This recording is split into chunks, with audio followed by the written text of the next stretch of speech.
ও জানাজার নামাজের সামনে 30 জন বক্তৃতা দিলে আপনারে ফেরেশতারা বেহেশত দিবে। এত রঙে দোয়ান বাহি খায় না, এত হুগনা সিরা বেজে না, ফানি দন লাগে। আমরা দেশে আরো একটা কয়, কইতাম নি এটা, এত ভাত দুধ দিয়ে খায় না।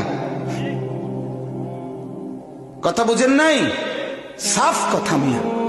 সব বিষয়ে, দ্বীনের বিষয়ে, সকল ব্যাপারে আল্লাহর কথা, শরীয়তের বিধান শোনা উচিত। উচিত কিনা বলেন না কেন? সংশোধনের ফিকির চাই, পরিবর্তনের ফিকির চাই।